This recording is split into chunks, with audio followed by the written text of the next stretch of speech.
Bilang bahagi ng patuloy na pagpapaigting ng ugnayan ng Philippine National Police sa komunidad, nagsagawa ang Masbate Police Provincial Office ng isang makabuluhang outreach activity na naghatid ng iba't ibang libreng serbisyo para sa mga residente.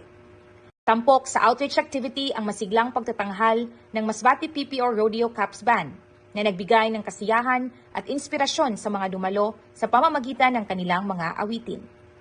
Samantala, nagkaloob naman ng libreng gupit ang mga tauhan ng First Provincial Mobile Force Company.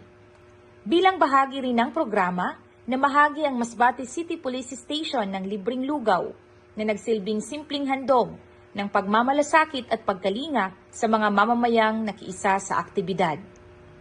Naghatid rin ng libreng medical consultation ang Provincial Medical and Dental Unit, kung saan nabigyan ng pagkakataon ang mga residente na makapagpakonsulta, makatanggap ng paunang pagsusuri at mabigyan ng payong pangkalusugan mula sa mga medical personnel ng PNP. Sa pamamagitan ng mga programang tulad nito, muling ipinakikita ng Masbate Police Provincial Office na ang tunay na serbisyo ay hindi lamang nasusukat sa pagpapatupad ng batas, kundi maging sa taus-pusong paglingap at pakikipagkaisa sa bawat mamamayan. Ako po si Patrolwoman Franzel May E. de Mesa, nag-uulat para sa Police News Network. At ito ang bagong PNP para sa bagong Pilipinas. Serbisyong mabilis, tapat at nararamdaman.